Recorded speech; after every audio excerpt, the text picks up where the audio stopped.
Do you know how to introduce yourself in English? Maybe you know the basics, but I will show you how to give a proper introduction. This is going to be extremely helpful when you are introducing yourself in a professional or an academic setting. I'm Kay with ISpeakSpokeSpoken, and I'm your English teacher. In this video, we will go over details to include in your self-introduction, plus an example. You can write your own introduction for me in the comments below, and I can give you any corrections or feedback. So let's jump into the video. The first part of any proper introduction is a greeting.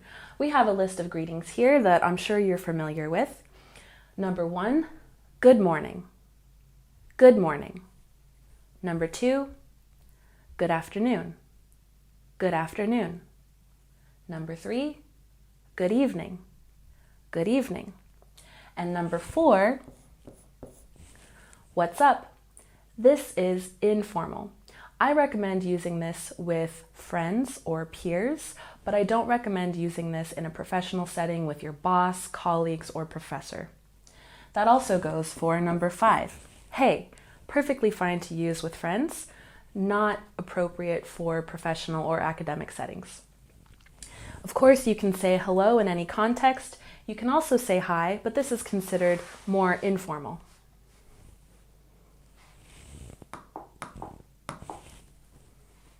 The second part to a proper introduction, of course, is your name.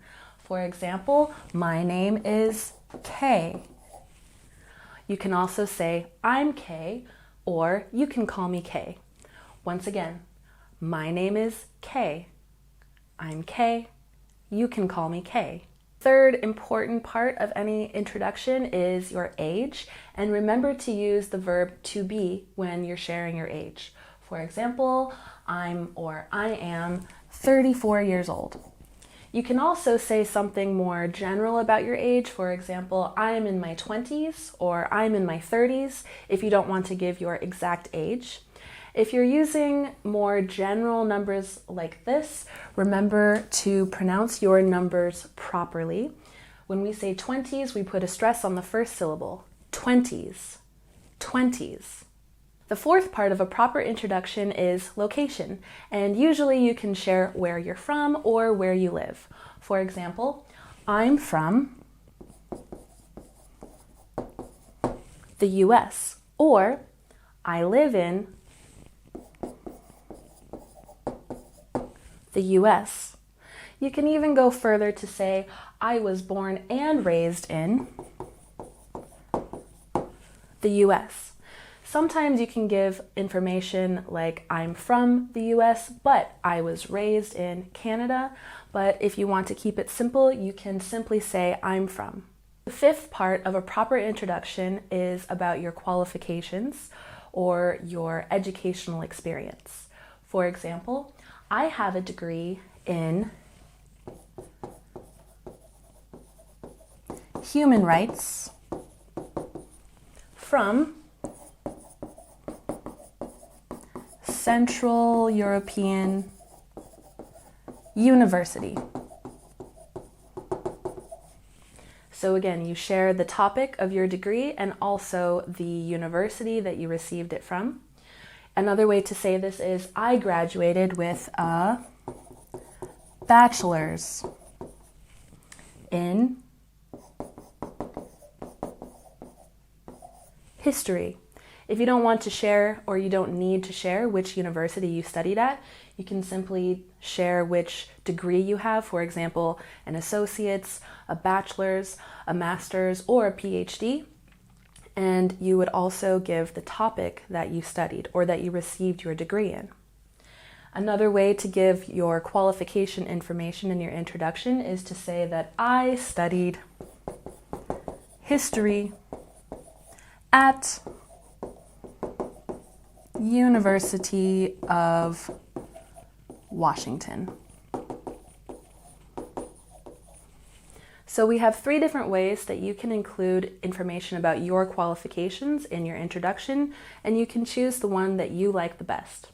For example, I have a degree in the topic from the university, or I graduated with the type of degree, the topic, And number 3, I studied the topic and the university that you studied at. The next part of a proper introduction is to include information about your job.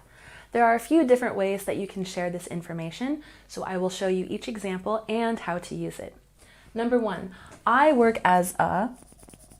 This is very important. Don't forget the article before sharing what your job is. I often hear my students make this mistake, so I want you to remember to always include the article before your job. Now, my answer includes a word that starts with a vowel, so of course I have to add an N to make the article an. I work as an English teacher. At ISpeakSpokeSpoken. So for number 1, you share what your job is and don't forget the article, and share the place that you work at. The next way that you can share this information is to say I'm a, once again, don't forget the article, I'm an English teacher. For ISpeakSpokeSpoken, it's the same information, very similar example to number 1, just a slightly different way to say it. And number 3, I'm currently employed. This means that you have a job when you are employed. I'm employed as an English teacher. At ISpeakSpokeSpoken.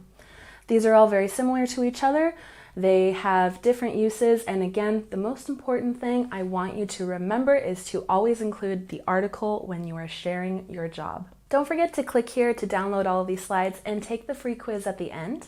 You can also write your introduction down below. I would love to see your introductions and I can give you comments and feedback.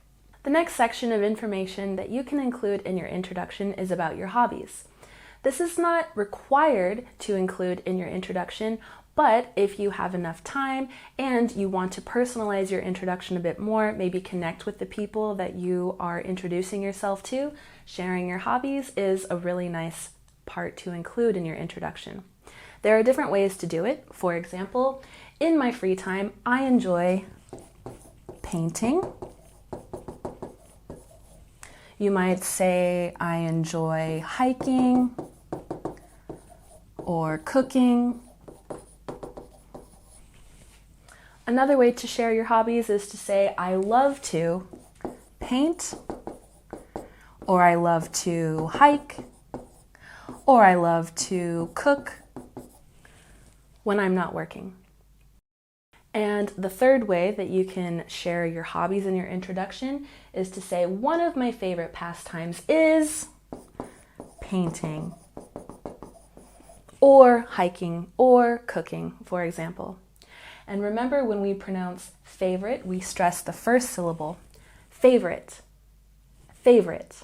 The 8th section for your introduction can include life goals. Again, this isn't required when you're making your introduction, but it is really nice if you can add some extra information about yourself. There are different ways that you can share this. For example, you can say, my goal is to open my own school. You could also say, my goal is to start my own business. And number 2, you can say, I aspire to. This is a more formal expression to share information about your goals. So this is great in a professional setting or an academic setting. And a more casual way to say I aspire to is I would like to. And again, you can say, for example, I aspire to open my own school, or I aspire to start my own business. Number 3, I'm working towards opening my own restaurant. Number 3 is a way to say that you are actively working towards your goal, whereas the first 2 examples show that this is something that you would like to do in the future, but number 3 specifically means that you are already engaged and making progress towards this goal. So again, you have different ways to include this information about your goals. I aspire to is slightly more formal, but more casual way to say this is I would like to. You can also include information about your family in your introduction. For example, you can say, I come from a family of 5. You can share how many family members you have. This could be in your immediate family to include your parents and your siblings, or if you have your own family, for example, your spouse and your children. In the second example, you can say, I have 3 siblings, or I have 6 siblings, but if you don't have siblings, you can say, I am an only child. This is another way to say, I have 0 siblings, or I have no siblings. Number 3, you can say, I'm married and have 2 children, or I'm married and have no children.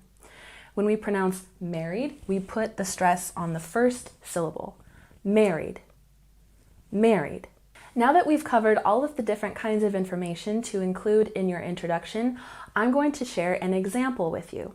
You can use this example as a template to make your own introduction, which you can leave for me in the comments down below.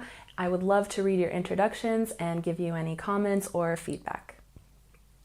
Hello, my name is Jane Doe.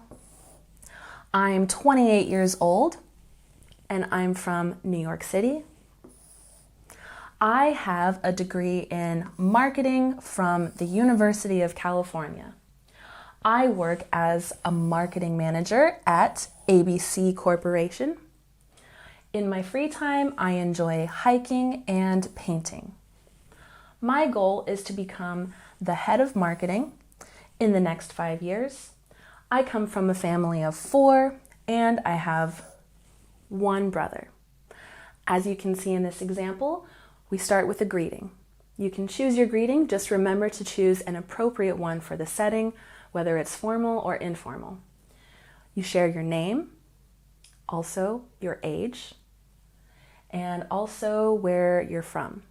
The next information that's shared is your qualification information. So we have the topic that you studied and the place that was studied. Next, we share the job information. We have the job title, and of course, very important, we have included the article here. Don't forget your articles. And we have the name of the company. Then we go on to sharing information about hobbies. In my free time, I enjoy hiking and painting. My goal is to become the head of marketing, so this is what you would like to achieve in the future. And in this introduction, we've given a little more information about the timeline of the goal. My goal is to become the head of marketing in the next 5 years. If you want to share how long you want to spend on your goal, that's nice information to share, but it's not required. I come from a family of 4 and I have 1 brother. We're giving information here about the family to share how many family members we have and how many siblings we have. So again, this is a really useful example that you can use. With all of the underlined information, you can personalize it to make it true for you. Once again, I'm Kay with ISpeakSpokeSpoken.com, and you can click here to download all of the slides, and please share your introductions with me in the comment section below. I'll see you next time. Bye.